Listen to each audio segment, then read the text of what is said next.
Yo yo yo, salut les turfeuses, salut les turfeurs, bienvenue pour un nouveau pronostic de Benoît Requin. Ok, place au pronostic du quintet du mercredi 8 novembre, direction Nantes pour le Grand National du trop attelé.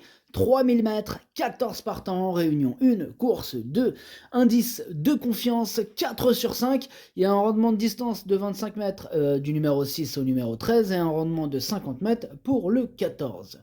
Ok, c'est parti. Non, avant de commencer le pronostic, un petit retour sur le quintet du mardi 7 novembre. Ah, c'était un quintet à l'envers, et ce sont les troubles fêtes qui se sont emparés de ce quintet. Ok, c'est parti, on commence le pronostic et on commence avec le numéro 1, Galon de Vire, et on écoute l'entraîneur Alexis Grimaud. Bonjour Alexis. Oui, bonjour. Alors, Galon de Vire n'a pas répondu à mon attente montée à sa décharge, il était malade à l'issue des examens pratiqués. Eh bien, il a bénéficié d'un petit break ensuite, il n'avait pas beaucoup de travail avant Graigne, c'était une course de transition. En cas de défaillance, il peut prétendre à la 5e place, mais avant coup, cela s'annonce difficile vu l'opposition et sa préparation. Ok, on l'a compris, il est pas super chaud, Alexis. Bref, malgré qu'il ne soit pas si chaud que ça, moi, ce numéro 1, je l'ai gardé, il me semble, en... désolé, on a été coupé. Donc, je disais, ce numéro 1, moi, il me plaît bien, j'y crois. Je pense qu'il peut ramener une petite cote sympathique dans ce quintet, attention à lui. Voilà, je l'ai gardé en bout de combinaison. Attention, attention à ce numéro 1. On passe au numéro 2, Grande de Ranchy, et on écoute Emmanuel Varin. Bonjour Emmanuel. Oui, bonjour. Alors, Grande de Ranchy découvrait des tâches compliquées ces derniers temps, mais elle n'a pas démérité dernièrement au Sable d'Olonne. Alors, mercredi, le lot est encore très bien composé et elle s'attaque à trop forte partie. Elle restera donc ferrée. Cette course va lui permettre de se maintenir en condition en attendant un bel engagement le 27 novembre. Ok, merci Emmanuel. Alors, moi, ce numéro 2, du coup, je l'ai pas retenu. Bon, après, question de feeling, affaire d'impression. S'il y avait pas mal de défaillances de chevaux en vue, à la rigueur, pourquoi pas dans un champ réduit, même un petit coup de folie, question de feeling, quoi. Alors, on passe au numéro 3, un Gaïa d'Ocagne, on écoute Jean-Philippe Raffegeau. Bonjour Jean-Philippe. Oui, bonjour. Alors, Gaïa d'Ocagne, elle a eu un bon comportement dans le quintet de jeudi dernier. Elle a bénéficié d'un déroulement de course favorable à la corde pour prendre la 5e place. Bon, elle n'a pas eu une course éprouvante et je profite de sa forme pour la présenter à Nantes. Elle est bien engagée au premier échelon, mais l'opposition est très relevée. Elle garde toutefois son mot à dire pour les petites places. Ok, merci Jean-Philippe. Alors, ce numéro 3, lui, je l'ai gardé, mais plutôt en bout de combinaison. On enchaîne avec le numéro 4, Fait Lucernaise, et on écoute Michael Charuel. Bonjour Michael. Oui, bonjour. Alors, Fait Lucernaise, elle avait besoin de courir pour sa rentrée à Caen. Elle s'est honorablement défendue. Cette course lui sera encore nécessaire pour atteindre son meilleur niveau. De plus, l'opposition est vraiment relevée au 2e échelon. Elle aura du mal à se mettre en évidence. Elle aura des courses de 8 à 10 ans cet hiver à Vincennes. Ce sera moins dur. Ok, merci à Mickaël. Alors, ce numéro 4, par contre, lui, je ne l'ai pas retenu. Mais c'est quand même lui, le chef et le capitaine de ma petite liste des possibles casseurs de tickets repérés. Attention. On enchaîne avec le numéro 5, Fightful, et on écoute Anthony Pacari. Bonjour Anthony. Oui, bonjour. Alors, Fateful, il a été éliminé dans le prix Médusa mardi à Vincennes. Aussi, je me rabats sur cette épreuve. Il a très bien tenu sa partie au Croisé-la-Roche, il a retrouvé la bonne carburation.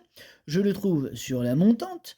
Maintenant, l'opposition est forte. Au 25 mètres, il va faire de son mieux, il sera en mode course, mais avant coup, je signe pour être 4e ou 5e. Ok, merci Anthony. Alors, ce numéro 5, lui aussi, c'est un regret. C'est mon 2e cheval de complément en cas de non partant. Attention.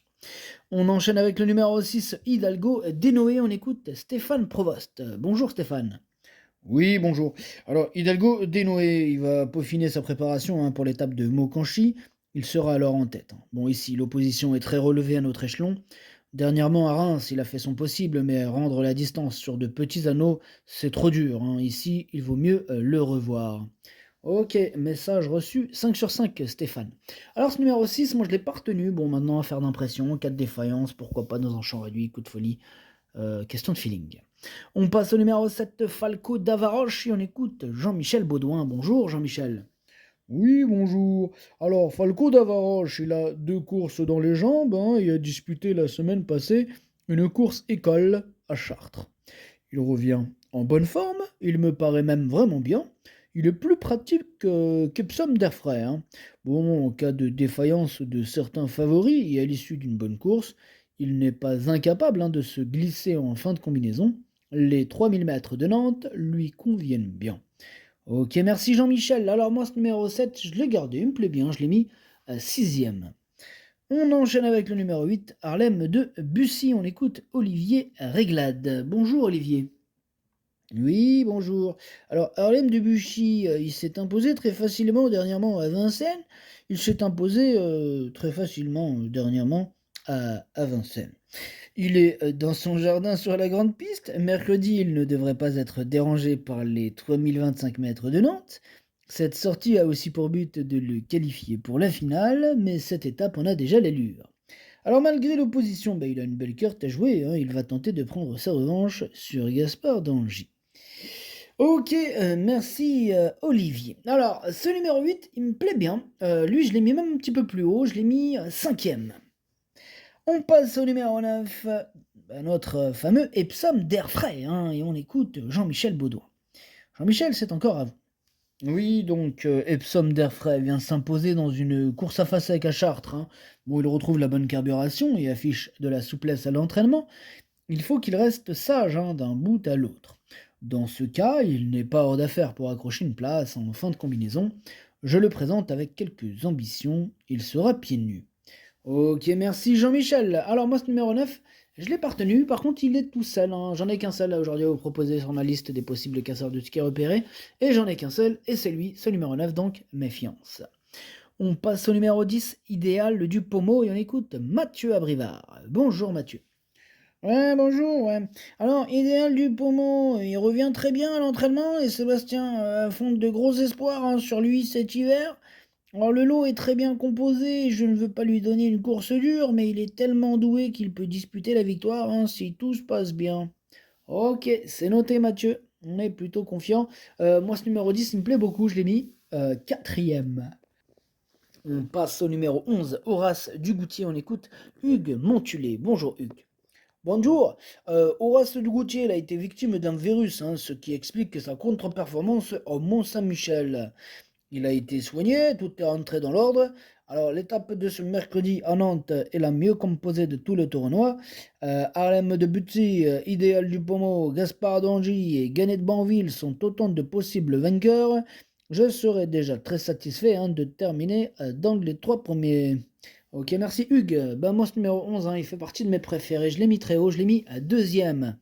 On passe au numéro 12, Gaspard d'Angy, et on écoute encore Jean-Michel Baudouin. Encore vous, Jean-Michel, on vous écoute. Eh oui, encore moi. Alors, Gaspard d'Angy, il court toutes les 3 semaines, hein, et il évolue toujours en super forme. Bon, après Reims, il a bénéficié d'un petit break à la campagne avant de revenir à Grosbois. Je n'ai rien à lui reprocher.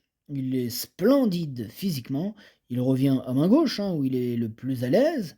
L'opposition est plus forte, mais je pars confiant pour le succès à nouveau, hein, et je ne serai pas surpris qu'il s'impose. Ok, ça marche, Jean-Michel, hein, on sent cette chaleur, cette confiance. Du coup, ce numéro 12, c'est mon préféré, je l'ai installé en tête. Et on enchaîne avec le numéro 13, Gannet de Banville, on écoute Jean-Michel Bazir. Bonjour Jean-Michel. Oui, bonjour. Gannet de Banville, il a très bien tenu sa partie, hein, pour son retour à Vincennes, hein, dans le prix Zara. Bon, depuis, il est sur la montante, hein, il affiche de la souplesse au travail. Bon, il retrouve le Grand National du Trot, hein, dont la finale sera un objectif. Bon, il est bien placé au plafond du 2e échelon. Bon, il va jouer sa carte à fond. Je le défère à nouveau des postérieurs. Il vise les premières places. Ok, merci Jean-Michel. Alors, ce numéro 13, il fait partie de mes préférés. Je l'ai mis 3e. Et on termine avec le numéro 14, Delia Dupomereux. Et on n'aura pas les commentaires de l'entraîneur, c'est Sylvain Roger. Il est parti pêcher tout seul. Bon, c'est bien la pêche tout seul, amuse-toi bien. Ce numéro 14, du coup, je ne l'ai pas retenu. Le pronostic, ça donne 12, 11, 13, 10, 8, 7, 3, As. Merci d'avoir suivi cette vidéo. N'hésitez pas à mettre un pouce bleu si la vidéo vous a plu. Pour accéder à tous mes tickets pour la course du Quintet, rendez-vous directement en description de la vidéo. À jouer avec modération. bonne chance, chopez-le moi, ciao.